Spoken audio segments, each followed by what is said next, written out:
This is a Headgum podcast. Welcome to The Downside. Before we jump in, so Russell, you've had a co-host for a long time, friend. Yeah. And so as you show up, Russell, I will show up, he's like, oh my God, this crazy thing just happened. And then he says it, and in the middle of it, I go, Could we save it the pod? God. So I need to show up right on time. So, but I'm curious, because he told it to me in a guy-to-guy way. Sure. Yeah. And I would like to hear you retell this story right now. Okay, So you were in the locker room, and a guy next to you was talking about this real hot girl he fucked, totally passed out. Well, oh my God. No, so I'm cutting through the park to get here, and I look up. I have music on.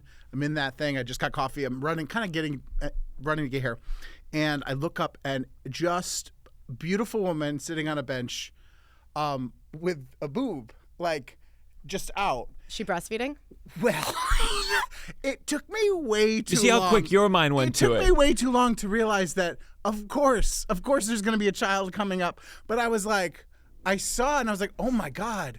And also what happened is listening to like a dance mix, and the song, while this happened, the song playing was, finally it's happened to me right in front of my face. And I was like, and then And it's your first time seeing breasts, and then- you've been finally. You've been longing for this moment your whole life. Yeah. It's happening to me. The breasts are coming to me. And then all of a sudden there was a baby. Clearly Yes. there was going to be When a you baby. say there's all of a sudden. Okay, I It actually was have, always there, but I Okay. just didn't see it. Like, It's because- it was here, Yeah. going to here. Sure. But like, Well, when you said a child came up, I was about to be on your side of I'm like, did like a 4-year-old child walk up to this no, breast? this Because is I a think at baby. that age, maybe you wait for the kid to get there. If then you someone's take the on their breast. feet, no, you no. go, This this is a food's baby. Like for she had me. been texting her kid like boobs out, snack time. this was Yeah. a baby, she was reading, and the baby was here, and then went from here to like here. Sure. So, but first I just saw the woman reading with a boob out, and I was like, oh my God. A perfect lady. What a They said day. Yeah. they said manifestation didn't work, and yet here she is.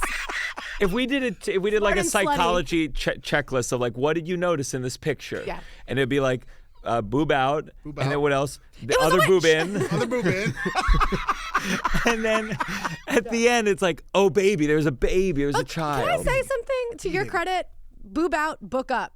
Book up. I did notice the book. You are like, Before and the she's baby. so It was smart. all those things. It was boob, So, pretty.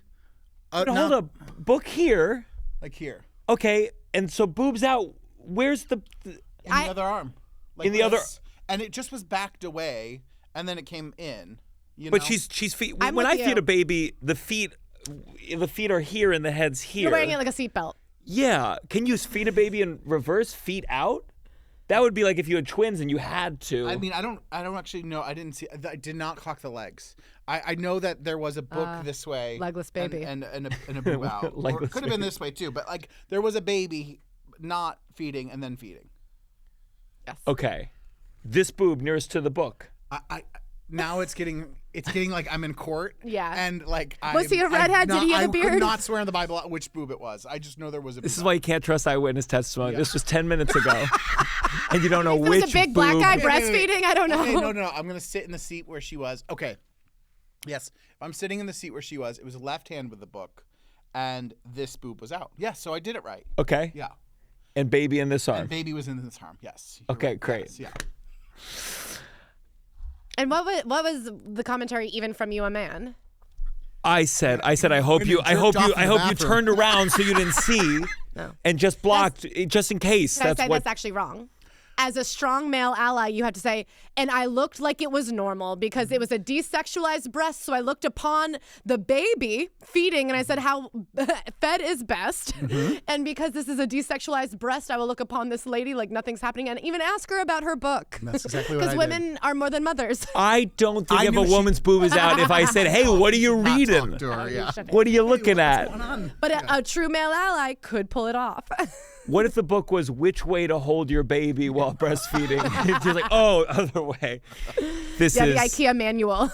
She's missing a bolt. this is the downside.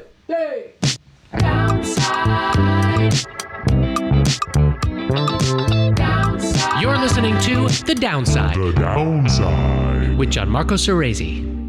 Welcome to the downside. I'm here with my co-host Russell Daniels. How you doing? I'm good. How are you? Good. And we're joined today by Claire Parker, Hi. comedian, podcaster. So many things. You So many did. things. Those were the two. Yes, me too. I've said it before, when I was thinking of this podcast, one of my like concepts when I was like, what should I do, would be like every comedian I had, they'd tell me their favorite book and I would read it in advance of the podcast. And my girlfriend was like, you read 2 books last year. Are you out of your fucking mind? You thought this, and then would you talk about the book the entire episode? Yeah, that would be the idea. Like somehow, I never did well in English, really. I have terrible retention and memory. I barely pushed through a book a month now. I'm trying. I joined the Anthony Jeselnik book club. Just so I have. I also like because he's like the shortest joke writer. I imagine his books are like set up, punchline, done. I think to get people hooked in, he's been picking shorter books. Yeah. But I know from when he had a podcast, he picked some long ones, and that's when I'm out. So, but you had a podcast for a long time. I know it's shifted, but you did read a book every time for that podcast, and that's incredible. Were you always an avid reader? Yeah, actually I was. And it's funny because I was reading celebrity memoirs, which are like the easiest book to read. And actually with the new podcast, I am missing having that like due date of a book. Yeah. So I was thinking about bringing in segments where I'd read other nonfiction books. And the first one I really did was I just tried to do a nonfiction segment on the Jakarta method. You ever read that? No, but I've been to Jakarta. Indonesia? Yeah, recently. What was your experience? Did they bring up the genocide of 1 million people in the 60s? No. No, because that's the whole point. The government is hiding it. Sorry, do you have a big right-wing Indonesian audience? No, I'm sure I had the most left-wing that's allowed in Jakarta at that one show. No, this was the place where the bathroom didn't have any toilet paper and there was no holder for the toilet paper. It was just a hose. Yeah. A hose. Okay. A hose. Okay. Oh, okay. In Europe, it's a bidet, but in Jakarta, we're acting like that's shit. I don't know what, but it was this restaurant. It's very cool with the meals. I forget what it's called, where they bring out all the bowls and they have saran wrap on it. And you just decide what you want to eat, and anything else, they take those bowls back and they keep it going throughout the day. Yeah. And you go, oh, I guess food can be out this long. But I actually I'm a big refrigerator truther. Come on. You don't think it needs to be in there as much? Not like we act. Not the way we acted like it should be. I agree. What can we leave out more that we are? All of it. I mean, I'm a big milk drinker. Put a milk out in the morning and put it back in the afternoon. Oh. No. Oh, well, I think there's a limit. There's a limit. I'm saying there's a limit. And I also think there's a heat. Like if it's a heat wave and you have no AC in your home, like yeah, sure, don't unrefrigerate it. But I think things have an inherent chill they have a chill retention rate. Being in various parts of Asia, I was like, oh, raw meat can just be out this much. The cow is out all day. That's true. The cow would be out all day. Are your eggs out of the fridge? Well, that's like if they start out, they can stay out, right? Yes. I know that. I didn't know that. There's a film on them. It's not new. Someone in my life has chickens, and they've given us eggs, and that's the thing is like once you put in, you have to put in. Yeah. But Good to know. after you wash them too, or something. Yeah, there's like a natural film that comes on them that they have in Europe. The eggs are just out. Yeah. And then you can keep them out, but it is like once they've been refrigerated. Which I guess the idea is if you have refrigerated eggs because you bought them from the refrigerated section, so they've been washed of the film. Yes. It's not like if you took a European egg and put it in, it adapts and then can't go back. But it's like eggs could be out. But again, big refrigerator forcing us to put everything in there. You think that's what it is? You think that at some way along, it's possible. Obviously, I think refrigeration is probably more good than bad, but I do feel that I married into like a refrigerator family where they're like, put the Advil in the refrigerator. I'm like, well, the Advil's fine. Are you serious? Yeah, they put everything in there. You notice too, on reality shows, that at a certain point, people started really loving to show off their like clear refrigerators. It became a thing of like, oh, and I have a whole refrigerator just for water bottles. You know what I mean? I do think there's a refrigerator culture in America. I actually read this whole book about like how we invented ice, kind of, and because of the Civil War, ice became a big thing in the South, and it really like redistributed. Why the Civil War? Because it was actually invented in France, and during the Civil War, like the North cut off the South's ability to intercept ice or ship in ice. So they figured it out themselves. We were shipping in ice all the way from France? Or like on a boat? The technology. Oh, the technology. Okay. I will say the first time ice was ever invented, it was being shipped from Boston to like islands. Because the guy goes, we got all these empty ships and we got all this ice. In the world, right? Like not in Bermuda, and there's some entire parts of the world that had never seen ice before. Okay, Have you not talk about a book? 100 Years of Solitude. Did I read that one? Which one's that? I mean, it opens with like, I think I read that one. the day he saw the firing squad, he would remember the first time his uncle showed him ice or something.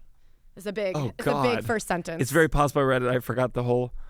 I'm dumb. Hearing you talk makes me feel stupid about the world already. But tell me about this genocide.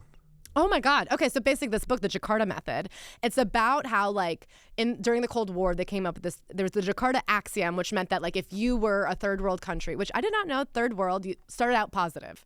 It kind of was like the first world was American and European capitalism, the second world was the USSR communism, and the third world was like named after initially like the third estate, the idea of like here's this new way to figure out how the world could work, and it was these former colonies, when they became like decolonized, there was this idea of like, let's see how they run things. And at first there was this idea that like they didn't have to pick a side, it was fine. But obviously as the Cold War mounted and people became like fanatically anti-communist, it was no longer enough for these countries to be neutral or even just like sort of not into communism. They had to be like violently anti-communist. Yeah. So what the U.S. did, because obviously we had a lot of attacks that didn't go great, like Vietnam, not a huge success. But what they did is they would train the right-wing military, give them guns, give them bombs, and then essentially give them the money to kill off all the communists. So what happened, Indonesia, they were very nationalistic. They were trying to have this like coalition government, and they weren't a communist government, but they had communist representatives. It was like 19% or something. That's not okay in the U.S. Even though their leader, this guy Sukarno, was like not pro-communist at all, he allowed them to exist, and that was a problem for the U.S. Yeah. So the U.S. trained the military, had him essentially killed, and then they went on this like rampage where they killed every communist. And not only that, there was this phrase like, you could be a communist even if you don't know you're one. Anybody who even seemed friends with communism, 1 million people dead, and a lot of the bodies, like a third of the bodies in Bali. So when people are on vacation in Bali, you really are, that's where they took them specifically to kill them, because this is where they like kind of came up with the idea of I was saying that I was excited to do my next show next time in Bali. well, it's not your fault. No, of course not. No, I'll bring it up on stage. We'll do some. Well, the joke is a lot of people don't even know, because that right-wing government that took over is still in power, and so there's still museums dedicated to like the witches, the communist witches who cut off our dicks. Like there's still this idea in the country that they did this incredible thing of like, they don't admit it was 1 million. They don't admit that it was like indiscriminate, and they don't admit obviously that they were torturing people and disappearing people and like turning families against each other. But there is this idea of like how wonderful our government took over. It was like a one-day thing where like 10 people were killed by communists, and we squelched the revolution, and they still teach it that way, that like never forget what the communists did to us. Meanwhile, Man, my point I just talked about my girlfriend's cilantro allergy and. No, but here's my point though, is I thought I could like read this book in a day and then come to the podcast and be like, here's a quick summary of 700, like a coup that happened in every country in South America, Africa, and Asia, thinking that it'd be as easy to read and then like shoot back out at someone as when I read Tori Spelling's memoir. And it took me weeks. I was this is a denser thing. Yeah. My whole point was being, it turns out when you're not reading celebrity memoirs, it is actually much harder to like take in all that information and regurgitate it. I've been working on what I just did for like a month now. Well, you're doing great. I'm trying to read more history books, but my name retention. Were you always a good student? Are you a I think I was a good English student, and I do think I've trained myself to be able to like take in the info, and I really like work on it. Like I think I read. What does it mean to work on it? So you're rereading, you're writing down? Yes. Yeah. So I read. So when I read, do you ever catch yourself and you go, "Oh, I've just been like glancing through it for 4 pages"? Of course. Yes. I go back and I make sure that I internalized every sentence, and then I go through. I'm a big highlighter person, and then what I learned from Celebrity Memoir Book Club is basically anything that seems interesting or like a thesis or something I highlight, and then I go back through and I reread. And even for something as tricky as this, I will make like an outline for myself to make sure that my thoughts are clear. And this is just for casual reading. Well, no, this is because I was going to do it for the podcast. Like something this tricky. Oh, sure. But I'm trying to keep all of the timelines of like recently declassified CIA information about the Cold War wars that we never knew about. I am like, okay, let's take some notes. Russell, how many books have you read this year so far? This year. Don't get to mix it with last year. I know it was a real haul last year. Well, I will say he's only had a few months. Yeah, I've only had a few months. I've started a couple, but no, I don't. I'm not. I want to do more. Do you want? Ish. It's hard when you there's a lot of things happening, and I just never find myself having a time where I know what will happen. If I pull it out at the end of the night when I would do it, I will go to sleep. You know what I mean? And I won't get the enjoyment. Like I'll be using it to do that. Yeah. So that's why I do know just you're pulling tend, out at the end of the I night. just tend to read when I'm on vacation. Is when if I'm at a beach for a week, that's when I read. New things happen with my Kindle because I got a Kindle. I don't know the title of the book that I'm reading because I don't see it every day. It's always in my Kindle. So Tovah, I say to Tovah because Tovah reads. It's embarrassing. Tovah. I've been like theorizing. She's clearly self-taught on a lot of things. In the word to read. But like she taught herself to read. And she's 35 years old. I know. Yeah. Autodidact. That's the word. Yeah. Yeah. And so like she never was an assistant. She started being a touring agent like out the gate. That's incredible. And learned contract legalese and all these things. And because of that, she thinks she can teach herself everything. And I say, not these two. She once said to me, God bless her, hopefully she'll be mad. She said, the problem is like, I am right like 98% of the time. And I said, honey, that's a very high percentage, 98%. But if it's true. But if it's true, then she is right 98% of the time. You're going to assume the other two. If we're reading, we rarely, but if we're both like looking at a page together and we're reading just at the same time, I'm talking she's twice as fast as me in terms of reading. Sometimes we're both, it happens the thing where I read the book, I get into the book, and she starts a book, and I go, I was in the middle of that book, and we only had one book, and now we have Kindle, so it's solved. Yeah. But the speed with which she reads faster than me is humiliating to me. It's painful. It makes me go, oh, of course you read more books than me. Yeah. You're like a little kid who wants to play like checkers, and when they start losing, they're like, the game's over. Crossword. She beats me at crossword. It's math. Crazily enough, that's the one thing I got on her. I could figure out a tip. Yeah. Who reads faster, you or your husband? I actually don't know because Is he reading as much as you? You know, he in the last couple of years he's become a big reader, and his thing is commuting. Mm-hmm. He's like plowing through books on the commute. Oh, I need music on my commute. Well, maybe you would like books. I can't do. Okay. Oh, sorry. I didn't have the physical response. I've stepped into something autistic almost. I feel like I just try to put a helmet on. Back off! Just crazy. But if you're reading, you're never going to see the tit, you know? He'd be reading with one of those eye holes. Yeah, but you'd be married to that tit lady. You know what I mean? You guys would be talking about books, and then the tit would be for you. Yeah. Does your wife read? Yeah, tons, all the time. Oh, yeah. I'm jealous. I'm jealous of your. Okay, so let's talk about the thing I can digest. These celebrity memoirs. I know you've had to talk about them so much, but okay. if you could indulge me, how was Kramer's? I don't think I read Kramer's. You didn't read Michael Richards' book? I just didn't want to wade into those waters, to be honest, because you know what I mean. It's a losing game because it's not fun to pick up a book that it's like you can only have the opinion of I fucking hate it.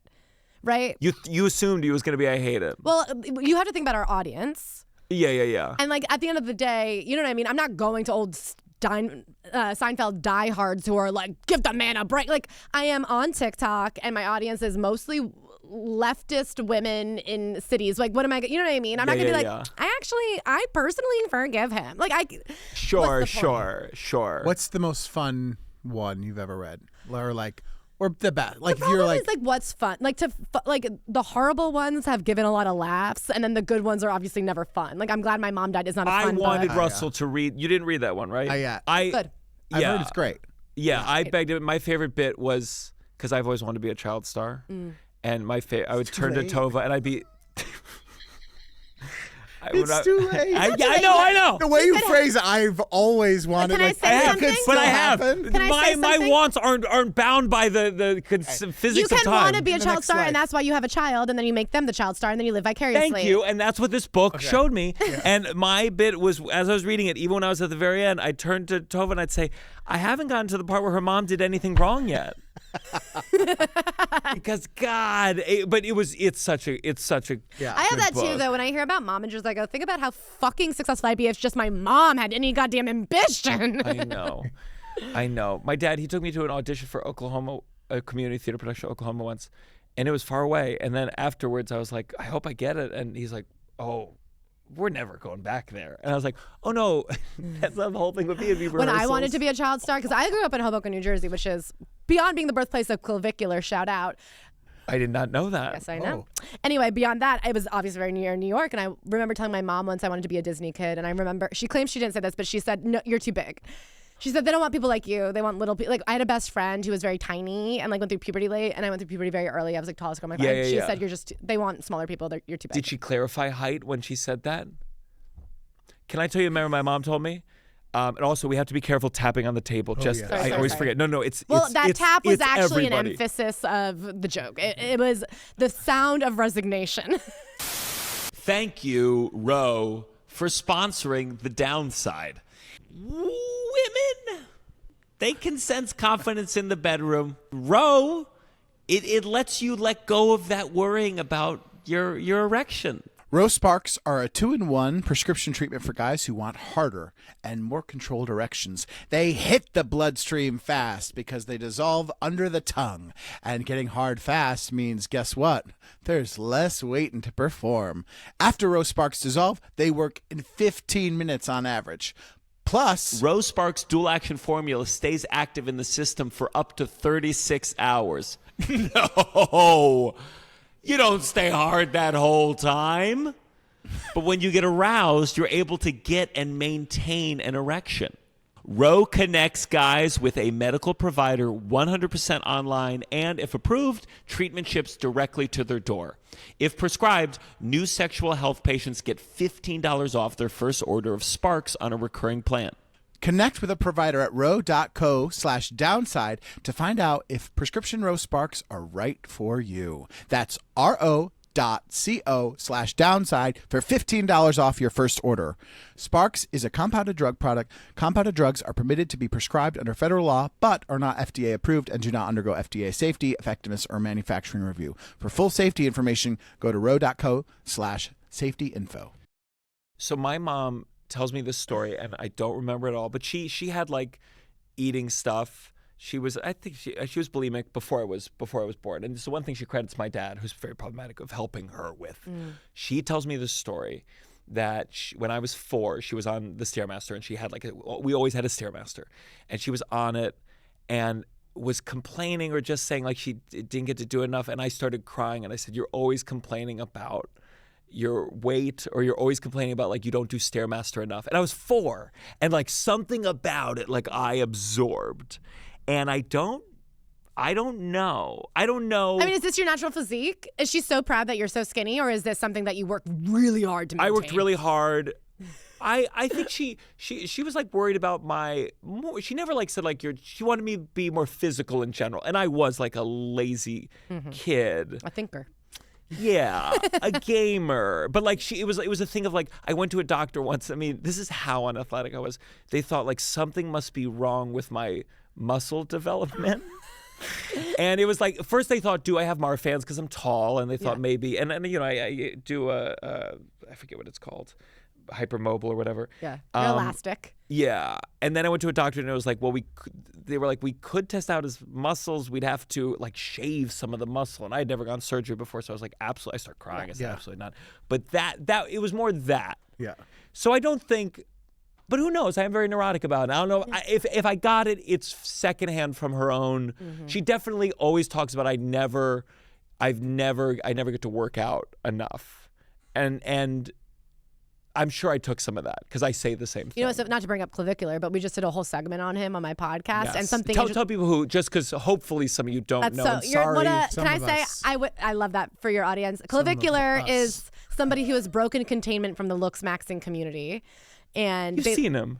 I know the name, but I don't know anything about him. It's because he does look so generic that I feel like you could have seen him and just not even. I think I saw him because he was on Adam Friedland's. He did the hammer. He does a hammer to his chin. I would love to see the evidence. That it works. That he did it. Oh, that he did it. Yeah. Oh, there's no way. It's bullshit. The hammer doesn't do anything. What did he do? He claims that he took a hammer to his skull because in order to do like micro tears so that the they like kind of like when you're sharper. watching TV. I'll just do this for an hour because it'll help flatten. And to be fair, a lot of I thought it was to grow back sharper. Maybe. He's not like putting it into place. He's like breaking it so it grows back. I blame a lot of these fucking male celebrities that are not being honest about their facial surgery. And I think there's an epidemic of guys saying like, oh, how do I get this? And it's like, well, you go to a doctor. Yeah. So Well, I don't think it's so rare to like see it and want that. Like, there's like so many people looking at Jim Carrey and being like, so many who people is that your you guy? saw and you're like, I remember how I used to look, and it's definitely not better now in a weird way. But anyways. Yeah, you gotta. When guys have it naturally, it can be quite handsome, but it's rare that you can add it on. No, you Plastic can't. surgery is a tricky game, and It's I so think about tricky. it a lot. The problem is, as men, you guys don't know. I do feel men look at a beautiful woman and go, see, just be beautiful like her. What you notice is bad surgery. Yeah. Do you know what I mean? There's like a lot of people do look good, and it's just good surgery. My question is always though, like, because sometimes it's rich people. Yeah. Rich people. Jim Carrey recently. And I go, did you go to a bad surgeon, or did you go to the surgeon and said, like I did to my barber at 6, I want to look like Aragorn from Lord of the Rings. Or and they sometimes said, you things can't do that. Sometimes things have to settle more, and you just True. because of life. You're like, oh, I forgot about this thing. I don't have 3 more weeks to think remain in a tomb, like hidden from the world. I think what happens is as it's getting like more normalized and popular, like we're looking at the specific features as opposed to like a collective. Do you know what I mean? You're not looking and being like so what Jim Carrey did, for example, is called a upper bleph, which is incredibly popular. In the last 2 years, it's become like the it surgery. Miley Cyrus has had it. I think Nina Dobrev's had it. Mandy Moore just got it. Upper bleph. Yeah. And what is it? And so what it does is it takes the extra skin from the top of your eye and you cut it. And so it's like, if you think of a hooded eye, like an older person has a hooded eye, but then also there's a lot of people who naturally have a hooded eye. If you think of Mikey Madison from Anora, she naturally has a hooded eye. Yeah. And that's just how she looks. But also it is a sign of like drooping skin. As you get older, it'll droop more, even if you don't naturally have hooded, you mean this skin here comes over? Yeah. Okay. If I showed you photos, yeah. So Okay. like an eyelid thing, and so you cut it all off and your eye looks sucked out. And some people naturally have that look when they're young, and as they get older it softens. But some people just have naturally hooded eyes. It's like a type of eye you can have. Sure. Yeah. And so what happens is when you do that, it like completely changes your face. But I think right now there's such a focus on that one that it's something that you've never thought of in your lives. You're going to both go home tonight and suddenly be like, wait, do I? And I think what happens is we're being told about insecurities you never knew about before. So you're not looking at like the harmony of your face and being like, well, the problem is XYZ. You're being like, any skin on your eye is bad, remove it all. And now you look like a psychopath. I feel like too, like my fear about if I've ever messed around with any of it isn't necessarily even like how it looks to other people. It's the feeling, because sometimes you look at a person's face and you're like, that must feel I look at tight. people's You know, boobs. that must be like, like let me out. You know, like that's what my fear would be like. I would be like, everything's too tight. You know, like I need a little more. Let me just see though. Stop. So Jim Carrey, you can tell that. Was there anything else? Because this looked big too. I'm sure you got filler there too, but I think the thing that was there's certain things that read as uncanny and like fundamentally change your face. And I think the upper bleph is the thing that people were registering as, because some people might get bloated, they might put on 10 pounds, their face looks a little bigger. But the thing about him that I think looked so freaky to people was suddenly he had these tight, kind of clockwork orange eyes, Do you think maybe it starts tight and then it gets a little more relaxed, Well, of like course, worn like like a jeans? Well, that's what I'm saying. Like all faces are gonna fall again. Like, you know what I mean? Like you're holding up the wall and it's still falling. But at the end of the day, I think if you've tightened the eye beyond what it even was in your youth, people are gonna clock that something freaky deaky is happening. Yeah, I just remember Miley Cyrus is a really good example. that of a good. No, of like a freaky deaky bleph that like obviously she's only but 33 now. So for her to have gotten it 5 years ago, she wasn't getting it. I understand you have more wrinkles than you used to. You're protecting what you looked like maybe in your prime. But if you're fundamentally changing how you looked, you know what I mean? Yeah. And can these things get, you just seem to know, can these things get rectified? I don't think an upper bleph, you can't put the skin back in. You can't go back to like I think reset. there's one famous guy actor where he got like some crazy bad plastic surgery and it ended I think you can take out things. You could dissolve fillers. filler. Yeah, you can You can dissolve filler for sure. You can stop using like these Botox. You know what I mean? Like Someone the like small things. Lindsay Lohan, who it just feels like I'm like, did she go to the best plastic surgeon in the world? Yes. And I also think she's heavily editing her photos. And I also think she's completely abandoned the idea of looking like herself. Do you know what I mean? Like, I do think they gave her a great laser. They gave her a great facelift. She is a young person.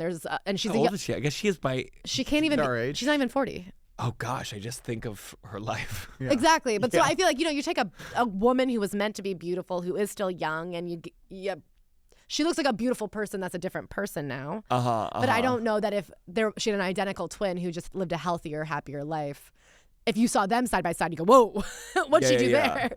Yeah. Yeah, it is. There's one actor. I feel it's always this tricky thing. It's I remember when tricky to talk about. Madonna was on those award shows, and it looked like it was bad plastic surgery. But and I'm not saying it was incredible, but it was definitely very swollen at that, because like a week later it's like, okay. Yes. But there is this thing where I also think it's kind of dumb when you tell people like, hey, don't comment on the fact that the person's entire face looks entirely different than what you ever remember. And it's like, I find that too. There's just the whole idea like you can't comment on people's looks. That's so rude. But then like, okay, she didn't look like that. She chose to risk her fucking life for $300,000 to deny the fact that she is aging on par with the rest of us. And I think you're allowed to criticize that. And there's that weird third wave feminism. I was like, it's her choice. She's allowed to want to be a sex object. Let her. Yeah. But there is like a little bit of a thing sometimes. You're like, he feels like you're literally trolling us. Like if I came in today wearing scary prosthetics and you're like, don't comment on it. You're like, okay, like I'm scared. Like this is like not you. And you saw me 2 days ago and you're like, that wasn't him. And like, Yeah, don't that's say how, that's how it feels. You're or like even the coming in, anorexia. you're like, I feel like right now all the celebrities are getting so emaciated looking, and there's this weird double standard of like, you're not allowed to comment on it, but also like these are the people that we're looking up to, that young girls are taking, like that are determining, like, the beauty standard. Like, so we're not allowed to say anything. She's killing herself, but don't mention it. Say she's beautiful. She's on a red carpet being photographed in $100,000 of clothes and makeup, but you're not allowed to mention that maybe she could be dead soon. Yeah, I guess what's a better world? Because obviously people are gonna. It's just the thing of I would never trust. People are misogyny is the world, and people want to comment on women's bodies any also, which way or the other. You comment on it, they're like, actually, she has cancer or something, and you're like, oh my god, like, because there is this like really hard thing of like how to talk about these things. What yeah. Ugh.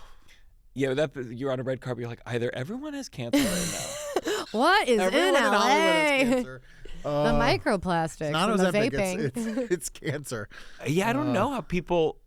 It's so interesting because the only time anything has ever been taken, the only time an Instagram story got shut down is because I was like, said the word eating disorder, and it was about like a topic that was discussed, and they were like, get this out of here. You can't say that word. That's it was the like joke. early Yeah. censorship thing, and it was like, first of all, on Instagram of all things, but it was Where just you can look at an emaciated woman holding a piece of pizza and say this is the beauty standard, but God forbid you say anything. Yeah, I had to say she has stage 5 cancer. Wink. I think at one time I was, when I was doing Titanic, and you would change like the reference every night in a thing, and it was that phase before we knew what's her name had cancer, and she was just missing for a bit. Oh, and Lady Katie. Yes, and I referenced the thing of like the royal family hiding like her. Yes, and people loved it, blah blah blah, and then like a week later it came out that she had cancer, and like someone in all these comments in the clips like she has cancer, Russell, and you're like, yeah, but when Can I say this, something? like, Not only do I think what you did was fine, but two, even now that we know, okay, well, she is a person who is paid taxpayer money to tell us everything about herself.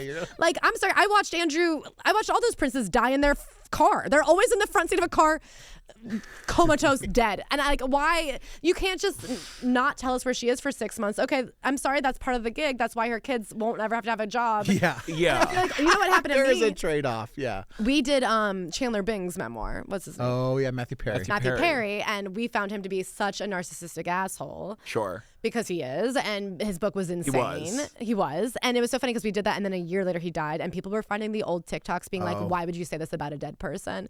And we were like, well, he was... Check the date. Come on. What are we supposed to do? And they're like, well, you should take it down because then he ended up dying. And I said, well, I have bad news for you about every single memoirist we've ever covered. They're all going to die. Yeah. Like this idea that if somebody's going to die one day, we can't talk about them, then who can we talk about? Yeah. Brian Johnson only? Yeah, exactly.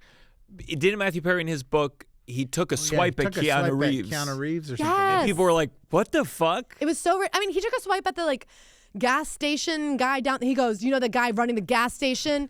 I would even trade lives with him. That's how much my life sucks. And you're like, yeah, I know you're alone and addicted to heroin. Of course, I'd rather be the guy with a family and a small business in Malibu. Sure. But he has an awesome commute. What was he trying, him or anyone that writes these books? Like, did you notice a pattern of like maybe the good ones, they're just telling the truth. This one, they're trying to image rehabilitate. Like, was he trying to feel better about himself? I guess he was so, I mean, the joke is you could tell that he was clearly still on drugs. I mean, he very much was somebody who was like telling the story of being in recovery, and it was so clear he wasn't, because anyone in true recovery would not then be like, guess what I did to do drugs? I would go to open houses and steal. Like, you know what I mean? Like, you don't brag about the ways you score. You don't brag about your highs and stuff. And I think we used to always say, I'm going to have to recall this because it's been a while since I've done this spiel, but a good memoir is honest, accountable, and then shows change. Okay. So you can kind of do whatever you want as long as you're honest. And here's something, we always call it AA disease. We say men have AA disease, where like they think if they just admit everything bad they've ever done, that's good enough. We are like, well, then you do have to exhibit change. Like, I see. Yeah. and you have to also empathy. You have to then be able to say, and if you were addicted to drugs and terrible to your daughter, you then have to be able to say, and I a little bit forgive my mom who was addicted to drugs and terrible to me, because I can see the similarities. It's like, I think Jamie Lynn Spears is a really good example of somebody who wasn't able to do this. She had this whole book about how we were supposed to feel so sorry for her because her parents were so awful to her and her life was so awful. And when she got pregnant, her parents did want her to abort. She refused. So then they were going to put her in a cabin and like make her have the baby in secret and pretend she didn't so she can keep doing Zoe 101. And we are like, yeah, that's terrible. But then she go, but my sister Brittany really was just out of control and wouldn't just do her fucking work. And it is like, if you cannot extend the empathy you expect us to give you to your own sister and say, well, if my parents were terrible to me, what must they have been like to Brittany? I see. Then I cannot give you the sympathy you're looking for. Do you feel like, I mean, how old is Jamie Lynn Spears? I'm like writing, when people write a memoir and they're in their 30s or their 20s, I go, whoa, hold on. Yeah. There's a lot of, also, if you're not going to die within 5 years of your memoir, you're not telling the truth. You're not telling the truth. Come on. No, I agree. And it's funny, like a lot of these memoirs will end and be like, but I finally found my husband and I started my natural wine business and everything ended up great. And then you look them up like 5 years later, they're divorced twice since then. The wine business never even started an Instagram page. Yeah.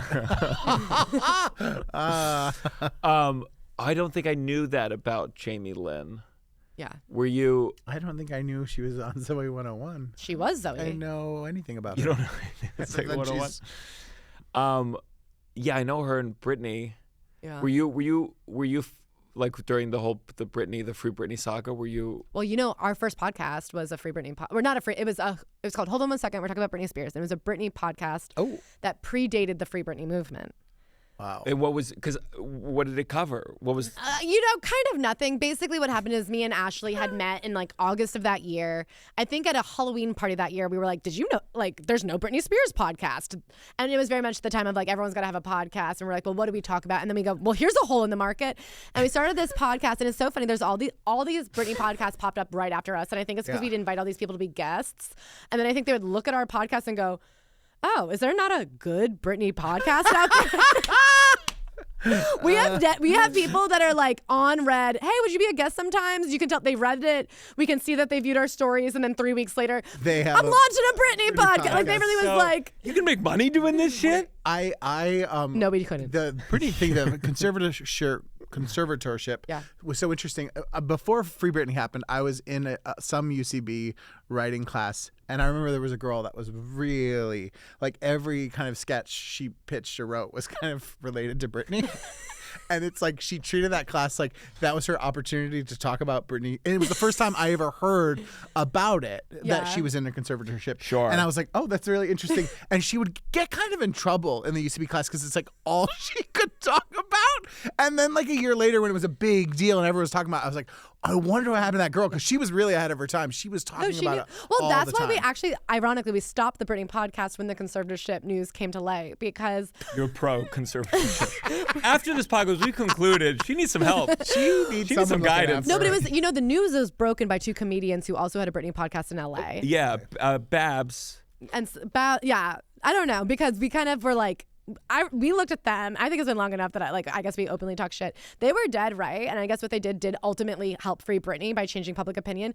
But we would watch them get on every single news show and like cry like they had just heard about it for the first time, and we were like, this feels exploitive. And we were really like, okay, so either it's true that she is absolutely being held against her will, in which case, like, how gross for two comedians to be like, finally, our ships come in. We're gonna ride this slavery to the top. Yeah. Or it wasn't true and you're just starting an insane rumor, because she was coming out on Instagram and be like, please stop talking about this. And so we felt that as two comedians, we did not have what it took to do like a true legal report on what was happening. So we just stopped doing the podcast altogether because people would call us for our opinion. Yeah, you're like an expert. And we actually like kind of fell in love with Britney doing this podcast. And we were like, I really don't want to be like part of the problem. And the problem is that people are always cashing in on talking about what's going on with her. So it's like this weird catch-22 of, I remember when it came out, there was a documentary that did help change public opinion. And then there was like 2 more documentaries that really just rehashed what the first one did. And I remember being like, oh, you guys are the new problem. But the new thing that's in vogue is being pro-Britney as opposed to being like, lock her up. And it did feel gross being like this woman whose life has been ruined by everybody having a thing to say about her. I'm glad that it was pro, but I was like, I just don't want to be a part of the conversation again. I understand that. Do you think in retrospect, like, they contributed towards the ending of that conservatorship? I 100% think that like what they did was right in terms of like public opinion got her locked up, public opinion then freed her. And is that true? So sometimes when I think about the world, like, public opinion did it, or like enough people that a lawyer volunteered to take the case, the judge was like, a lot of people are talking. So a lot of media attention anytime she did anything, like the shaving the head thing, that like, and it was, I feel like to be looked at like that. And then but when does it change, like, the literal? I'll tell you. Yeah. Okay. So basically the way the conservatorship works is she is paying both sides. The trust for the conservatorship is paying both sides. So technically, even if you're representing her or trying to get her out, you only get paid the longer that fight goes on. Yeah. So even her own lawyers, technically, it is in their best interest financially to keep her in there. Mm-hmm. And I think, you've got these two teams coming together. She's begging. The problem is once you've been drugged. So something also that's true is nobody's ever gotten out of a conservatorship. Ever. Okay. And that's part of the problem is like once you say that somebody's crazy and needs it, like how do you prove that they're fine now? Because any little thing, like, you know what I mean? It's like the inertia of it all. Yeah. And then also her team, they only get paid if they continue to fight for her in this system. So there's no reason for them to break her out of the system. So it really is, and you know what I mean? And then the judge is getting paid. Like, there were these things where everybody was getting paid by Britney to fight about whether or not Britney should be allowed to have her own money. And none of those people get paid if she's free. I see. So I do think under public scrutiny, suddenly it's like, well, why is she being locked up? Mm-hmm. And then meanwhile, of course, this entire time she had done like hundreds of millions of dollars of live performances. Like she had done that whole Vegas residency that was like $200 million. And it is kind of like, what do you mean she's too insane to be allowed to drive or like even like live by herself, but she's not too insane to be performing for thousands of people a week? Yeah. Do you still? I very much like Britney Spears. It was one of the first concerts I ever saw. Very nice. Which one? In the schoolgirl era. Oh, wow. Early days. And it was very funny because my mom knew someone who worked, who knows at what level of the venue, and was like, there's a chance Britney could say hi, meet and greet. Yeah. And then at the end was like, she said, oh, my friend said we can't do it. Apparently Britney's like can be a real bitch or whatever. And looking back, you're like, she's a bitch because she didn't want to meet 9-year-old me after the concert. And also she's famously so nice. Like, I will say the thing that everybody says about meeting her is that she does just have that like sweet, like everybody's like, it's just you see how it could happen. And my mom didn't say it, but like, who knows? Someone said like, she's a real bitch. As an adult, she doesn't want to meet the 9-year-old. When you start to be an adult who's around like more famous people, you can see grown adults make split decisions like on that person based on the smallest thing. They could come into a room and there's like 10 people and they're like, oh, hi, ha. They kind of give a wave to the room and then they leave and people are like, they're so nice. And you're like, we don't really know them. They just like, it's not a real interaction that you had. Like, and then the vice versa, you're like, that kind of thing, like that they're fucking bitch, and you're like, Yeah. no, we don't really know, we're not really doing it, but people if they take the smallest little thing from a famous person and they're like, here's my full opinion on I who they even are feel as aware of a that person. sometimes, like on the other side of it, like I'm meeting people and like having to be so over the top because like God forbid somebody waited in line and I like sneezed at the wrong time and they think I blew them off, and now I'm like, they have this whole person, you know what I mean? I do feel very like, if I'm in a rush and I don't stop and say hi, is that going to like totally affect the rest of your opinion? But I don't know. Yeah. How do you feel? Back to if I see one of these Britney Spears video. yes. And this is I have there's nothing I have any say or power or anything. I look at it, I go, She doesn't look well. yeah, it looks overwhelming. The thing that I do find funny is I know how hard it is to edit a video and upload video, and I'm like, she must have a social media manager. Chloe Trost, did you see Chloe Trost did a funny thing on that? What'd she say? Well, just being like that last video where it was like clearly you're having to like put in that little thing that was because there was a boob out or something. Oh, yeah. And they're like, is she doing that, or is like there's a social media manager that can go in and like that's hard editing to like. I thought maybe she's doing fine and her social media editor is the one who's struggling with drugs, and that's why the music's not lined up and it's all very confusing. But you ultimately see it and go, Well, okay, here's what I'll Ooh. say. Because I do have a very... So I feel... I never call ableism, but I feel like, why is she not allowed to be mentally ill? Yeah. And I sure. think that... No, but it is like... Of all the But people... you just also, we talked about women where it looks like something's going on with what they're eating, and that feeling of like, I feel like we're witnessing eating disorders in front of us. Yeah, but do you think we should lock up Demi Moore and take away her right to No, vote? of and take course away, not. But that's what I'm saying is Of I feel course. that there is, like, I don't know, when Michael Jordan gambles away all of it, when Bruno Mars goes to Vegas and gambles away all of his money and now has to, isn't that his right? Like, clearly that's an illness of some sort. Like, it's not... If he posted a video of him, I don't know, Like, you sobbing live and in- going, no. What do you want? Like, No, internet I'm just saying, access? but I'm not gonna lie. It would be a lie to be like, I don't go, and I go, oh fuck. No, and I agree. And I think, of course, she's not doing well. She's been traumatized her whole life. Someone told me that they kind of like knew her and they're like, every man in her whole life has assaulted her, more or less. That it's like, she also was drugged for years. Yeah. Like, you know what I mean? You don't come off of 8 years of being like drugged and zapped and come out ready to be president. And I think like that's the difference is I'm not saying like, oh, she should be president of the United States. She should lead. You know what I mean? It would take. I mean, like, what's the point now? You're like, But I mean, what they were sure. doing to her is basically if she did not work, they were allowed to drug her into submission. Yeah. And I'm saying I do not think another adult should have that right. I don't think that she course. shouldn't have Oh, of access course. to her own money. She Oh wasn't my allowed God. to, like, you know what I mean? And I think that's what I'm... I would just ask, it's the same question I think someone might confront if they saw someone on the street and they thought that they were, Yes. you know, about to die. I mean, ultimately, it's like, at what point? At what point what do you do? Or do you just witness and go, that's a shame? I think you witness and go, that's a shame. But like, also, I don't know that she's obviously kind of out of it. I don't know that, like, she has so much money. She's got someone making sure she eats and stuff. Like, I don't think she's causing harm.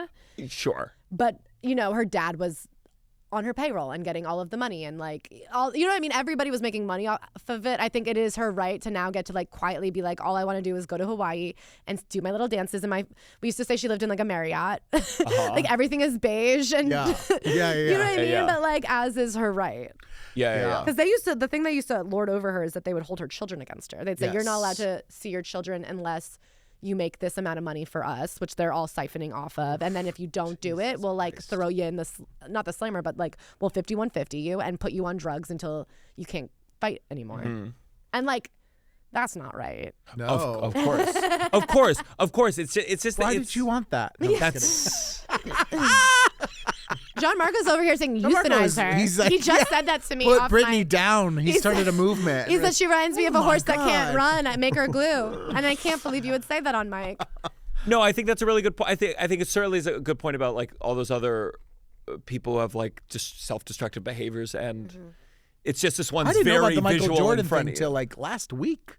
Oh, the gambling thing? Yeah, I never heard that one. Didn't someone like break his dad's legs or something? I think his dad was shot. Killed. Yeah. Yeah, I'm mad. Okay, to be like, see, that's someone who's causing problems. Like, that's a death. That is a big thing. Yeah. What's Brittany doing? She's just spinning around with her tit out. Just this episode, you were saying the greatest thing that ever fucking happened in your life was a tit out in the park. And you're going to say, now lock this one up for it? Not me. That's not what I said. Just to be clear, that's not what I said. You said, like, old Yeller style, take her out back? No, I want. It's been a Free Britney. You know that. I had a whole Free Britney sketch that I did. Yeah. It was a whole thing. It was like a dad who was Free Britney, and it's all he wanted to talk about. That's really funny. Yeah. I think it's that thing you see again. This is not but you see those people that go, well, there you go, Free Britney folks. Now this thing. Now look at this. Look at what you've brought, and now you don't care. And per your point, it's like, you didn't see the abuse of this other thing, and freedom is ultimately where we want. What society do you want to live in? Do you want to live in the freedom society, or the people get to just own other people's and I think society? it's like the only time I'm like, it's very ableist to say that if you think she seems weird, which she does, like she deserves to be in prison, which is like the funny backlash, as if everybody's fucking cousin isn't like a loser freak. You know what I mean? Like, yeah. Okay, start with you. Go through your phone. Lock all those freaks up first. Sure. I remember there's a quote when I tried reading philosophy for a year or two. There was this thing by Bertrand Russell, and I don't remember the quote because I'm stupid. But it was like smart people discuss. Oh my God! I ideas. used to do a joke about that exact quote. Can you tell me the quote? Because I think about it all the time. Small minds discuss. It's like great minds discuss ideas, average minds discuss events, and small minds discuss people. And I think what's so interesting. Well, my joke used to be like, and whoever came up with that quote was like talking about someone. You know what I mean? Yeah. Like you don't come up with that quote. That's so good. Yeah. Come up with that quote because you fucking hate Nikki. You're like, Nikki's always talking shit about people. You ever noticed it? Nikki's an idiot. Yeah, she's a really she's small always talking mind. about people. That's so not good. like us. You're not like us. Yeah. We're talking about ideas. It's a passive the idea aggressive. of what sucks about Nikki. Fuck you. That's Bertrand Russell. so good. Thank you. Maybe I'll bring it back. That's It's really good. Yeah. Because I remember hearing that, and just the way I go, I'm a small mind. I like talking about people. Yeah. Well, like, Like, whose I took ideas are like? It's But so ideas profound. are attached to people, you Like fucking that's idiot. everything Like, what are you in talking our about? human conception Yeah. is coming through the lens of a person. Yeah. And how everything affects people. Like it's so preposterous. Yeah. But you wouldn't seem be to like have events too. Was that the second tier? second tier was Events. You're like, okay, A wedding 9/11 relates to people. Like, what do you mean? No, it was Like, mostly sad about the building. You know? yeah, no. But I'm talking about building. I'm better than that. Like, what are you talking about? Yeah. He was a great philosopher. It was just one. Oh, one fuck thing him. that he said.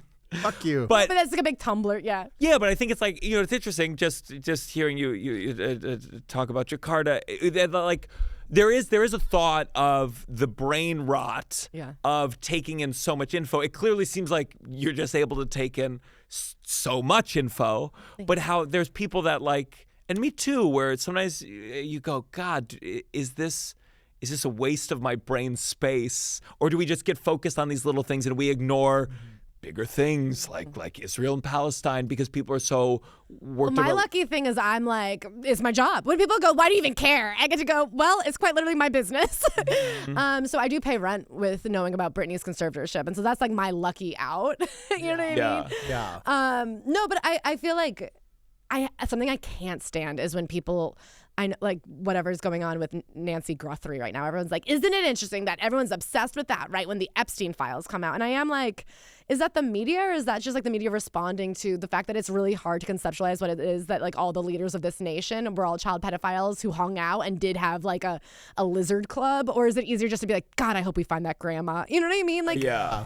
I don't know. Yeah. I mean, people always act like they act like there's some media people in control, and there's a lot of people influencing for sure. But people's attentions are people's attention. Yeah, I do think there's something you're clicking on. Like, if that weren't true, then how is every podcast a true crime podcast? People love to hear about a murder. Of course, but it reaches a point where you get so. I mean, with the Epstein stuff, you get so frustrated when there's at a certain point if no one is held accountable ever. No. You can't be surprised. I really feel more and more. Anger at like these legacy media that go like, why are they listening to Joe Rogan? I'm like, well, because you failed at your fucking job next week I'm doing a big deep dive on Brett Stevens and every fucking time. I mean, part of the Jakarta method is they're going through and they literally are like, everyone in Jakarta knew this was happening. They were looking at Brazil and recognizing that like what the U.S. does in Brazil is really going to affect us. And the New York Times knew, and like the CIA would go and be like, be a buddy. for patriotism's sake, can you just not say that's what's happening? And like the way that it was the same thing happening with Israel, like the manufactured consent of like the rapes of October 7th. Like it is crazy when you go, oh, it happens every time and we get fooled every time.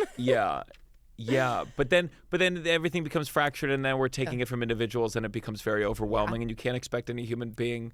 Well, I feel that way too. I mean, even did you read Doppelganger? That's actually a really good one. I'd recommend that one. Doppelganger. It's by Naomi.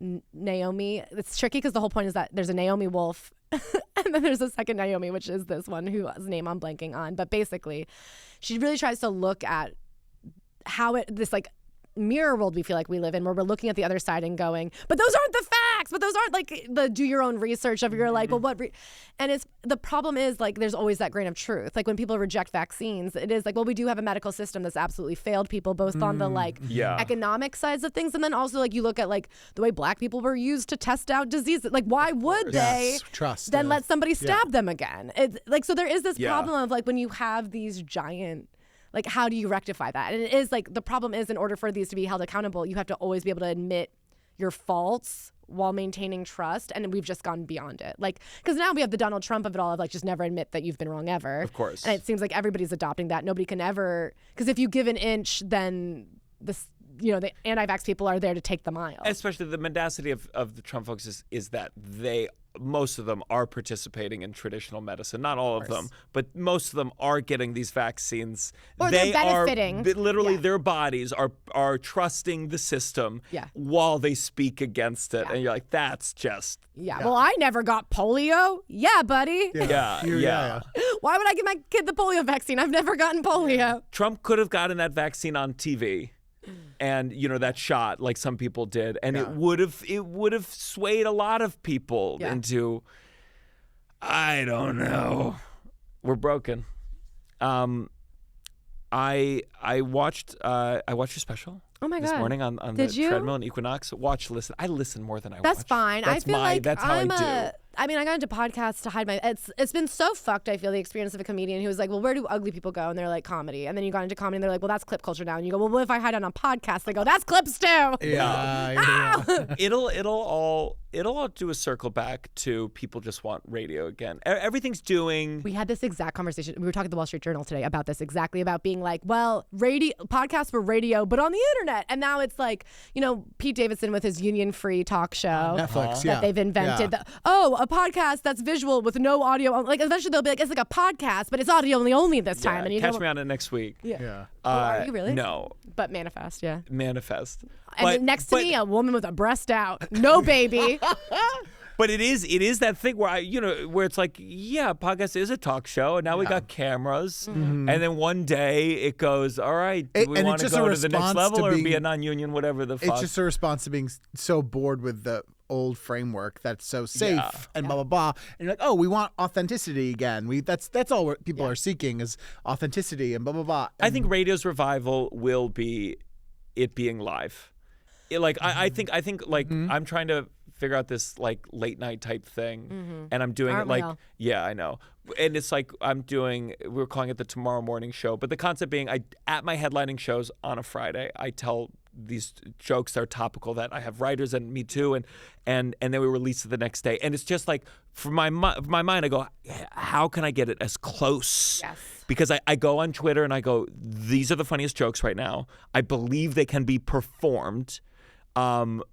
How can I create that thing? Because everything just feels dated. Every late night show feels like so dated. Can I tell you what I think gives you a lot of credence to that belief? That is that when you look at the success of clip culture, of the the crowd work, the thing that people like is they think it's of the moment. Like it's as close as you can get to being live in your bed. Yes. The joke is, of course, that a lot of them like, you know what I mean? A lot of times they're just going, well, where are you from? And then it's mostly what they like is the captions, I feel like.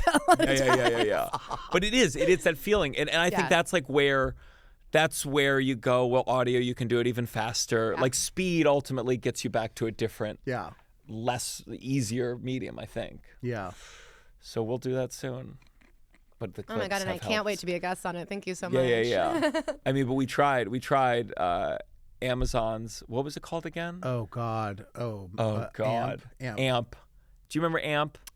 It was their clubhouse for a second. Can I tell you something? I think I did a Jared Goldstein. I think he might have had a show on AMP. I'm sure he did. And I remember I was in LA. We did it in my hotel room, like in the chairs next to the bed, and he just used his phone as a recorder. And I remember going, they're paying you to do this every month. And I was like enraged. I go, this is the lowest. It was just a phone. Yeah. It was just a phone. And what happened with us It's a phone is call. it was a phone call. And with us, they were, at one point, they were like, okay, this is going to be done. At the end of the month, this is going to be, it was December. We had signed a 30 episode thing. Okay. And it was like we had done 8 or 9 or something like that. Yeah, and we were going to just do it once a week till Kingdom Come. And they were like, Kingdom came. we'll honor the contract, but you have to do the remaining 21 episodes by the end of the you month. can do as many episodes as you want, but at the end of December, it's over. And What does that mean? We're making a certain amount of money per episode. So you're I don't like, give a all right, fuck. just get on the phone? We were making $1,000 per episode. That's what I think, Jared. And I remember going, why you, not me, to do this? Like how'd you get this sweetheart goddamn deal? And Yeah. it was like towards the end, they were like, we have to do 3 amps a day. 3 hours, and I was traveling, And I was in between. I had 2 shows a day at the time, so I would like go on my dinner break and be like, because an hour Hi, phone call, you know? $1,000. How could you say no? But it was the worst 2 weeks of my life. I think Jared horrible. Goldstein had to put money in the meter in the middle. He just goes, Oh, just yeah. keep. He literally Oh, said, just yeah. keep going. I said, I'm just gonna talk alone in my room to your phone on speaker. It felt insane. I had guests, and then at certain points, we'd be like, no guests. Like it was Yeah. so hard to Well, I mean, coordinate. You now we're remember there. But Quibi? Yeah, I do. But there was an eye, and I remember after the first episode, it was an eye telling you, or an ear telling you how many people were listening. And our first guest was Dan Savage. Dan Savage, and it was a get. Yeah. And I remember we're having this great conversation, and I'm looking at the ear, and it's like 5, and we're 3. And I was like no one is on emailing this. like during it like, hey, they can't see the ear number. That's like just the people who set it up, right? Because I was mortified. Yeah. Mortified. And the joke is, you go, Amazon. What if you just gave every listener $100 to download AMP and tell their friends? Yeah. And by the way, you can listen to every single one of those AMP episodes if you you really? join the Patreon. Oh, my Patreon.com/downside. That was part of the contract. We got every audio from those AMP incredible. episodes. It was a real time. Some of them were great. It was a real time. How insane for them to pay you $1,000 to do just like free Patreon content. There were episodes I couldn't do at the theater, and I was roaming the streets of New York, like desperately going into like alleys to get away from sirens and stuff. Oh man. Oof. I do remember Quibi. Of course, we did a show in Quibi. Well, oh my We God. were in a game show. I We were can't believe contestants. every time I go, who are these people that get to make all this money off of these no. made up apps? I guess it's always you, never me. No, we were guests. Sadly, we did not host. We were I remember hearing this. guests on a That people were game going show. in and they were saying, we don't know if it'll be vertical or horizontal. We recommend you shoot it both ways just in case. I remember hearing that Nicole Richie was going to get $7 million to do like a show where she decorated people's dog houses, like out, like literally like the dog house. And then it was a 2-year contract where at the end she owned all the IP.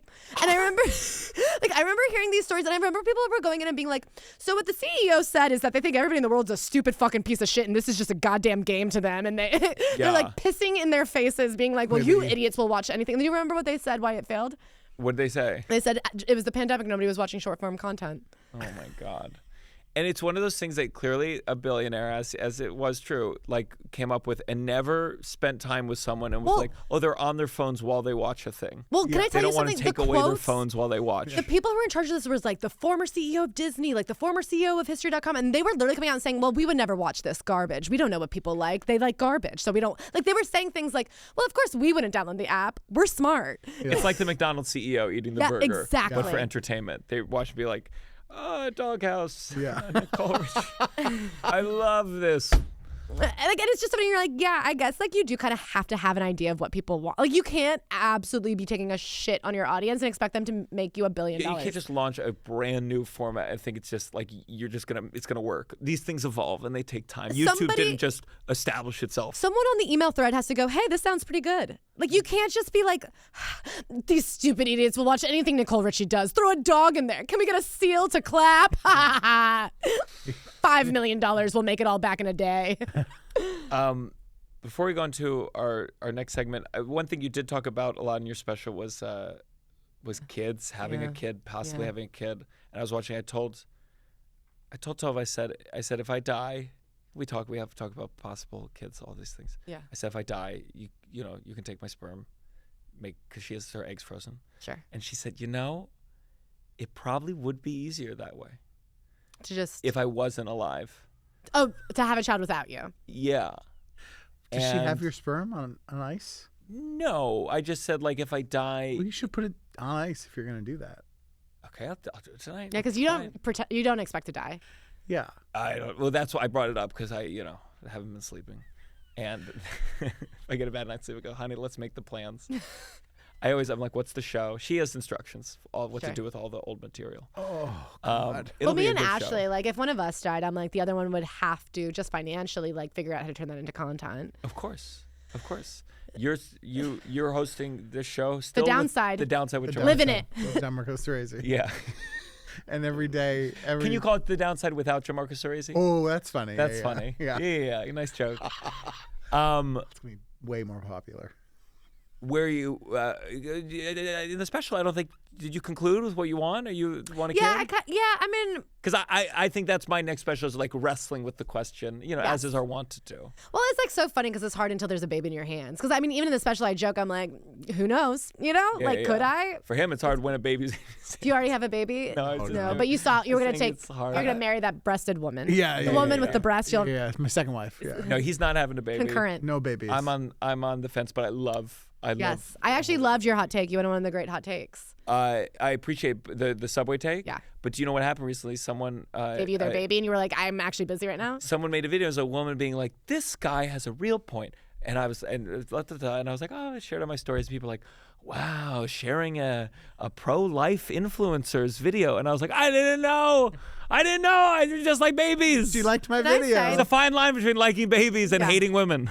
Well, and that was actually a real struggle for my special. I actually got a crazy DM one time. I was running this obviously a lot, and somebody DM'd me and was like, "I've been upset for months. Your comedy was so anti-baby. It was so baby hating." And she goes, "I was so upset," and everybody in the audience turned to me and said, "Are you okay? That was a lot." And I was like, everyone in the audience. I said, was she sitting there with kids just in her arms? I don't know. Maybe she had just had a baby or something. But I was kind of like, well, what does it say about you that you made whatever you were personally going through at home, everybody at the I think it was a table situation. Do you know what I mean? You know how sometimes. Anti-baby. Babies are the most protected class in the world. Before they have anything, we gotta protect them. No one does that for any other group of people. Exactly. I just was like, this is, but it did kind of switch me. I was like, I feel like I had to admit that I wanted one more in this special. I do think I was coming at it from this real New York, Brooklyn, I'm a career guy. But I was like, how do you bring in that I do want one? And I it's really embarrassing to love your husband and be. I'm in a relationship where we never fight. Which I saw you don't believe in, which I agree, because I never talk about it, and I would never tell somebody that because it feels suspicious. Yeah. And I know it works for us, but I think for anybody else, I'd be like, sure, murderer. Yeah. But it's hard. It's embarrassing. Do you bicker? We have little he hates that I'm crummy. I leave crumbs everywhere. Uh-huh. But we never take a tone. There's never been a raised voice. I take a tone and he'll go Claire tone, and I catch myself. But I'm a bitch with everyone else. I can't even conceive of this. It really is. Can I say I couldn't voice. either? Because I was a big love is just riffing and being pissed and but he is very much the antidote to whatever is wrong with me specifically. Sure. So it's a very bizarre. That's beautiful. And when I see your second memoir, we'll see. We'll check back. We're getting divorced next week. People always God, who was the host? He got so roasted for his interview with Charlie XCX. What's the Jason Bateman? Yeah, it was one of those things where it's you don't do that, but it was so much God, you piece of shit.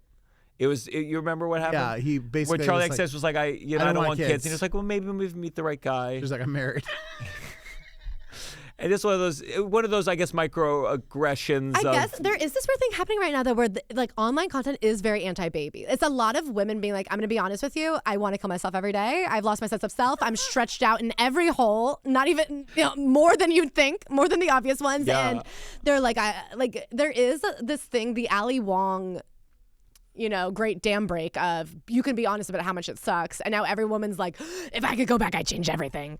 Yeah. And it is like scary. I feel like that's probably just a response for decades of like No, it is. people being like, drilling into everyone's heads that's what. It is, yeah. but I do feel it is the dominant response. And I feel like, unfortunately, if that's like when you're coming into the idea of having kids, like that's what if everybody around you is going, I regret this. I think a good example is, I don't know if you guys have watched Love is Blind. No. No. There's a character. She's a real person, but on the show, she's a character. Yeah. And she's on the fence about having kids, and it's funny because her family is trying to be very supportive. And in order to be supportive, her sister, who has kids, is like, I would change. I would regret it. I regret it every day. If I could go back and try life over. But like, she clearly loves her fucking kids and doesn't actually regret it. Yeah. But there is this like overcorrection. Yeah. For sure. I guess people have a paranoia. It's like the Elon Musk of the world. With those people, they go like this extinction fear, which obviously is motivated. They just want workers to, fund whatever they're doing. I have yet to find someone to explain to me like why we can't go down a bill.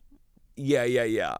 And there's also a degree of like, you make circumstances better, and people fuck, and they have families that's been going on for a long time. And I just remember when like a politician, like I remember Paul Ryan was the first I remember saying in the news, he was like, guys, have babies, and you're like, excuse me? Yeah. Who the fuck are you? Yeah. Eric Adams, every time it snows, he's like, make some babies. And you're like, fuck off. Yeah. Who are you? Yeah. I get this for my family. I don't need it anymore. Yeah. I think the idea of do I want or do I not, that's an interesting thing to wrestle with in a. Well, there's no way to know yet. Well, maybe you haven't met the right woman. No. I know I'm you're saying married. in comedy things, because I don't ultimately find it that interesting for another like older stand-up to like put out after they have a baby. Like, whoa, you're like, yeah, guys, like we've seen that special a few times now. Well, that's crazy. You can't say like, baby's here. That was your fault. Yeah. Suck it up. Yeah, no. They love it, and they're like, wow. And the revelation is, my whole life started. You're like, yeah, people have been saying that for a long time, dude. Like, it's not that Tovah much knows of a though, revelation. that does move me if she goes like, think of the material. That's Yeah. so true. Well, that's what it kind of had to move me a little bit. Is this? But like, we've seen most of it, just to let you know. Like, there's not much left to say. I'm just saying, like we've seen that. I think it's interesting to wrestle with it. I do think Yeah. that's I'll find something more Well, detailed. that's why it's so I'll fun find to be it. a woman, because there's like you just have less people having thought your thoughts online already. Yeah. That's, or on a special, Yeah, women. That'll be the new stereotype. Like women only talk about their pussy. Be like, women only talk about regretting having kids and hating motherhood. All right, let's go on to our next segment. This has got to stop. This has got to stop. This got to stop. This is where we're talking about something that has to come to an end. Big, personal, small, broad. And if you join the Patreon, you get to submit your own This Has Got to Stop. Today's Patreon submitted This Has Got to Stop from Sam W. You want to read? Yeah. Sure. Ignore that. At the top it says to Paige, can we replace Russell with Tim Dillon? Yeah. This has got to stop. People referring to listening to an audiobook as reading. Sorry, you didn't read that audiobook. You listened to it.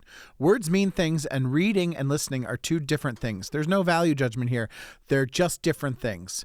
What's important is that you got the story, not the verb in which you got it. Having read a book is no more valid than having listened to it being narrated to you. Some books are even better listened to than read, even just for the narration. And some books are better read than listened to. I personally retain details of stories better when I read them, but I can visualize better when listening to stories. Neither method is superior to the other, but they are different.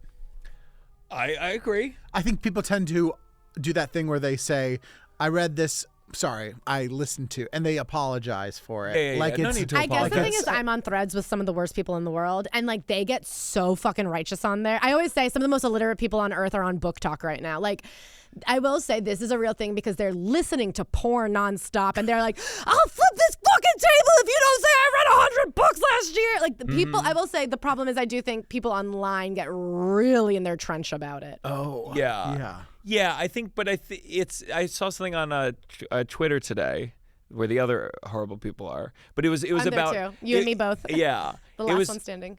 First, it was talking about Gabriel Iglesias Fluffy being like, I took that Saudi Arabia gig, it bought me a house, called me a sellout, I'm a sellout, and it was like, it's not enough that they do this thing, but they also want us to be like, yeah, that's a good thing you did, and then it went on to be like, it's the same thing people read young adult fiction, and they want to, it's like, yeah, that's fine, you read it, but you're not like an intellectual because of that. And it's the same thing with that, where it's like you just say it, you listened, you read, And if someone's judgy about it, That's on them. you know, but I feel that's like on there's them. almost like a reverse misogyny. Sometimes women will be like, "Oh, you just look down on romantasy because it's what women like," and I'm like, "No, it's because it's a lesser art form," and I think we can all say that.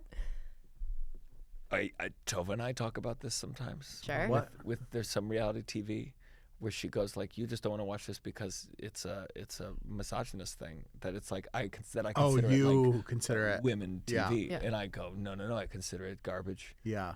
For both genders. Sometimes people. Do you watch The Traitors? Yeah. Okay. Sometimes people. I find that the Traitors fans. They really want you to watch The Traitors, and I don't know why I'm not drawn to it. I think because it's a game.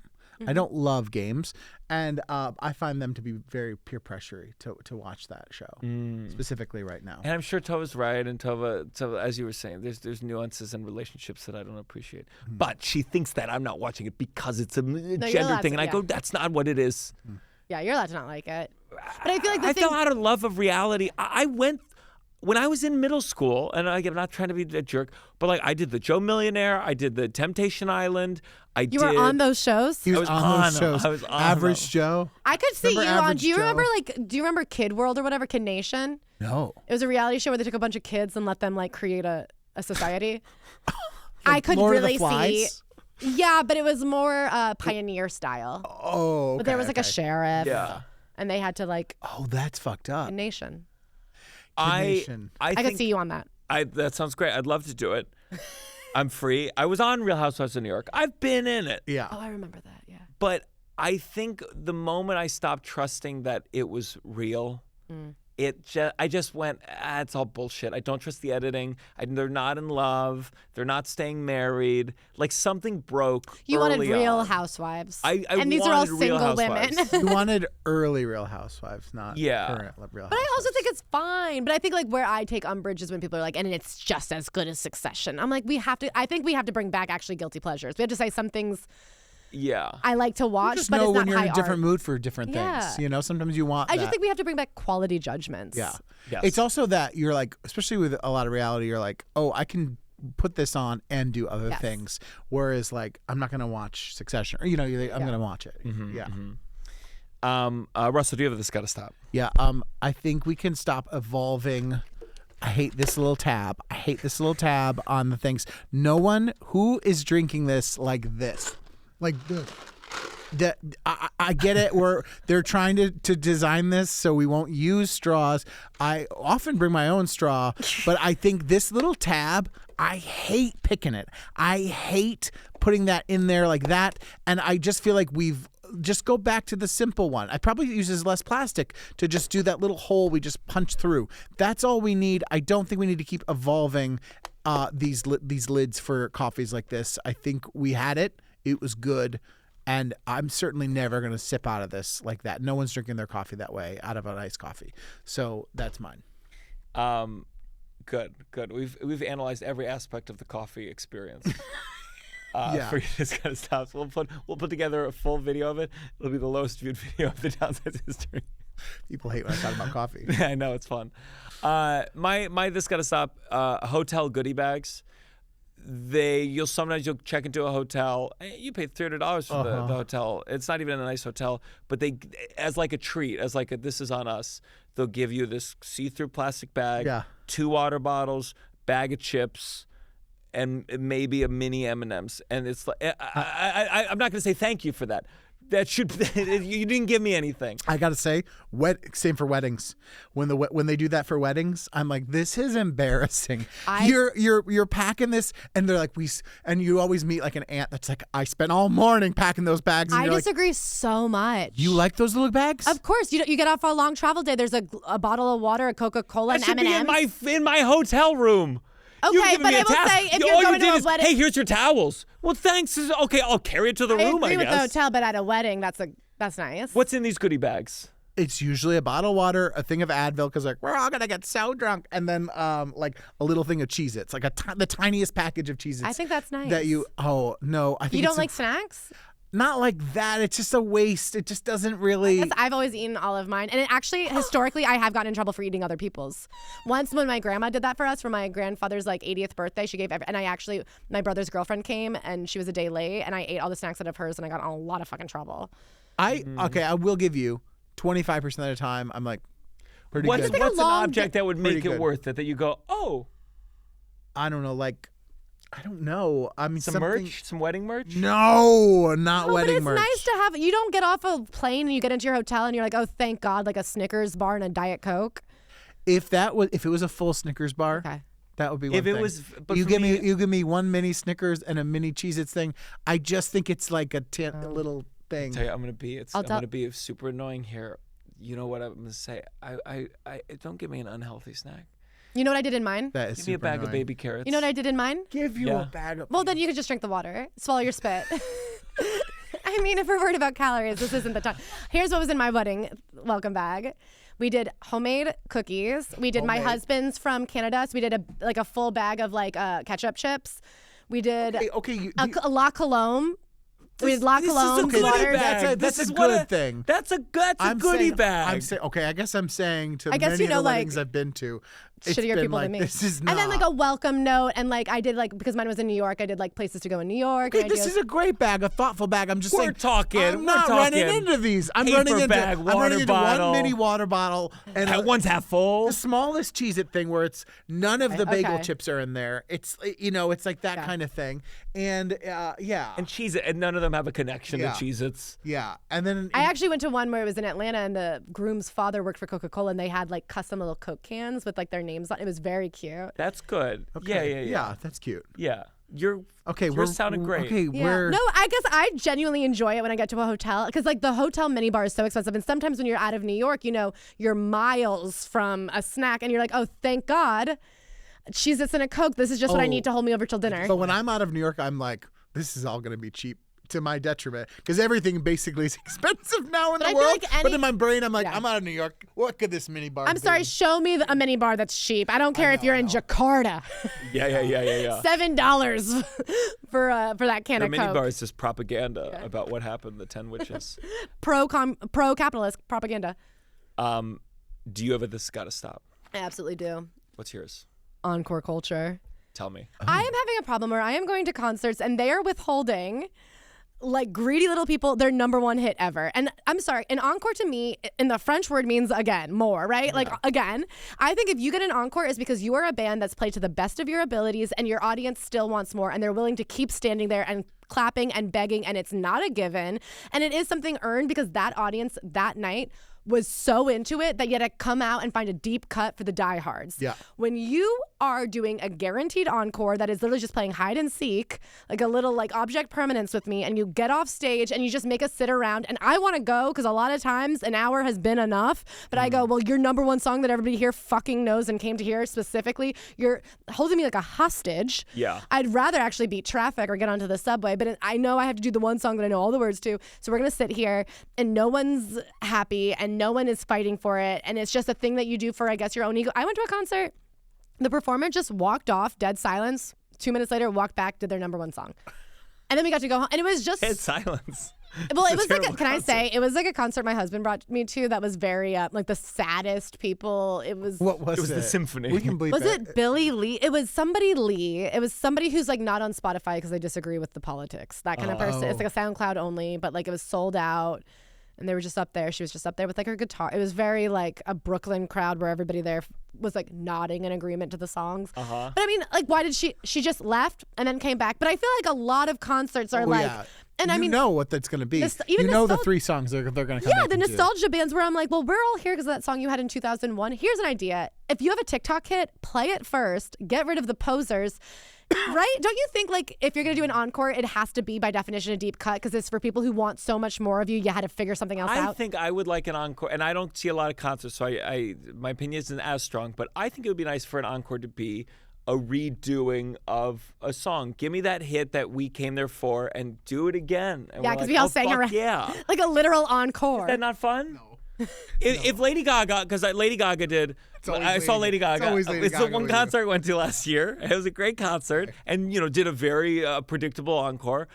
If she came out and if she did Bad Romance again, Oh, I would be like, oh, yes, saw again, with even more. I would actually be down for them to do. We'll do a version where you can all hold your phones up, and then like we've gotten that out of the way. Let's do a together version. And, Nicole always says she went to a Neil Diamond concert one time, and he got done doing Sweet Caroline, and everyone's going crazy. They loved it. He goes, that was great. Let's do it again. And they just did the whole song again. That right sounds in a row. great. That was great. Let's do it But again. do you know what I mean? And giving people what they want, that is what they want. Exactly, but I feel with today's encores, they're not giving. You don't necessarily. If they had done their encore that you knew was coming, nobody's standing around begging for even more, and that's how you know it's fake. It's just a. Yeah. Yes. Yeah. That's All a right. good one. Yeah. I take it. Yeah. Final segment. You better count your blessing. You better count your blessings. Good negative downside episode. So many blessings. I worry I talk too much shit about my wonderful girlfriend, so I do want to throw in a blessing for her. Another blessing. Wow. I'm so thankful for you. We have a very busy week, but it's been great. My blessing, speaking of Jakarta, speaking of Indonesian traveling, if you don't know, on your iPhone, my blessing is there's a converter thing. Do you know this where, so if you're traveling, you okay, a lot of people don't know about it. So like if I were to do, let's see, what's the money in Jakarta? So I go to convert. Oh no, I go to convert, and then I can put in, oh my God, what do you think Jakarta is? This is the calculator app. Okay. Oh, it's not going to be Jakarta. They don't have their own money. Indonesia. I bet you they have their own Indonesia dollars. Indonesian rupiah. Mm-hmm. So then I put it in there. So if I want to find out, and it's in euros for some reason, but I can basically just put in any number. And so $55 is 851,400 Indonesian rupiahs. And so I just use that, and it's a great, it's This is the incredible. calculator app? This is the calculator app. You just go to the This side is kind here. of like how the Notes app can also be a scanner. You're like, well, why did you hide it there? Yeah, it's great. Especially I was doing I had my little weightlifting program. I had to do it at kilograms, so it's great. So it's a blessing.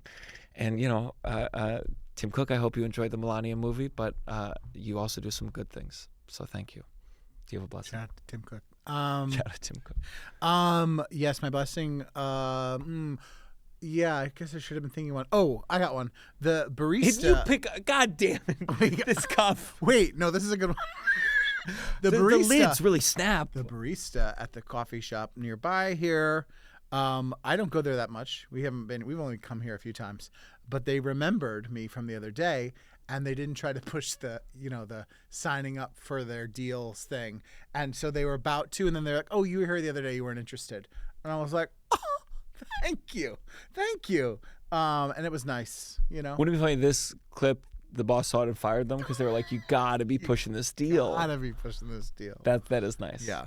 Claire, do you have a blessing?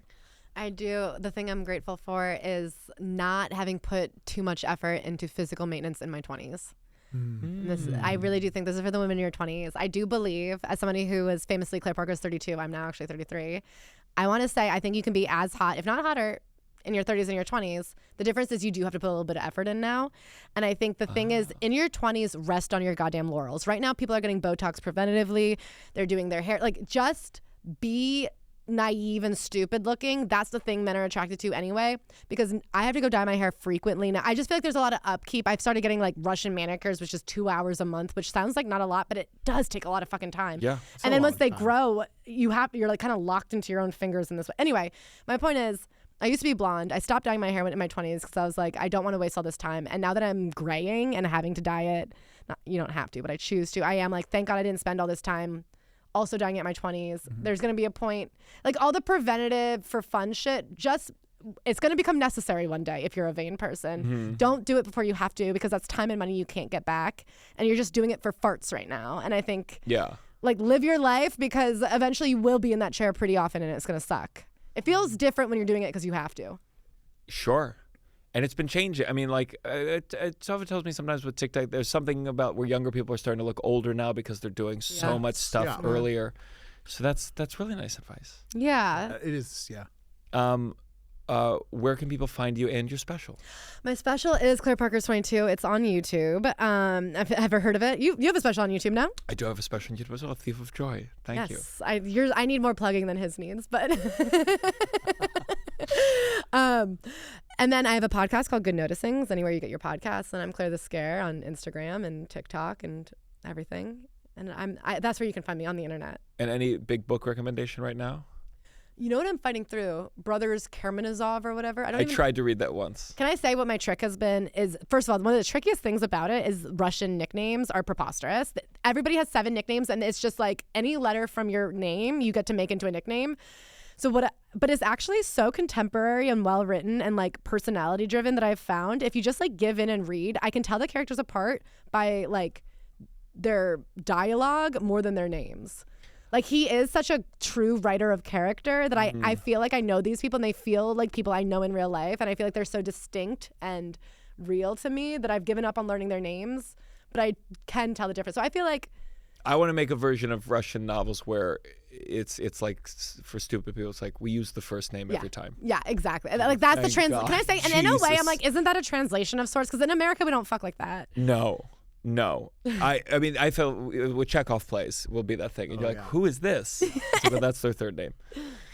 Russell, where can people find you? At Russell J. Daniels on Instagram. Come see us on the Downside Live tour all across this goddamn country. But like 5 states. But like there's like 5 places. And we're adding more soon. Yeah. And you can find... Yeah, we got leading up to the Hawaii show. Oh, yeah. Later you guys are on. going to Hawaii? Later on. Yeah, I'm doing a show there, and Russell and my two other boys, we're doing our annual boys weekend. So I set it up so like I'll do a show, and then we'll use that funds to cover a fun like, place. But we still have to figure it out.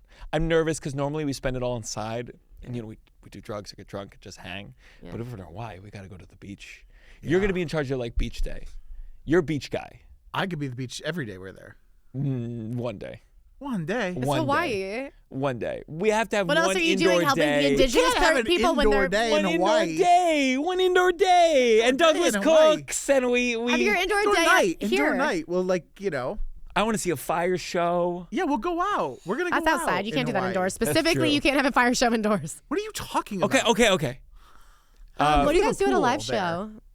Where? What do you guys do at a live show?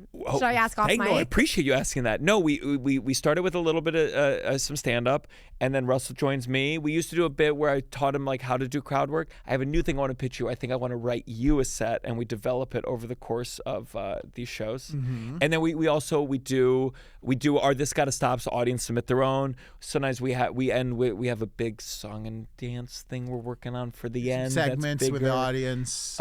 We sometimes have a guest come and do. Yeah, we do a little like mini Downside episode. Something shitty happened to them. Oh my God, was I supposed to bring something shitty that had happened to me? No. And that's then good because I've had an easy life. We'll do like, who's had the worst date ever? And then someone's like 10 people has a story where their mom died during the date, and we go, okay, caveat, funny though, and. It's a really good time. Yeah. I'm really excited about it. So check that out. Join the Patreon, guys. I know you're thinking about it. I know you're thinking about it. It's just $5 a month. You don't even have to listen to the bonus episodes, but it's just $5 a month. You support the show, support the tour, support the studio, support Paige, Russell, and me. Thank you for listening. This is The Downside.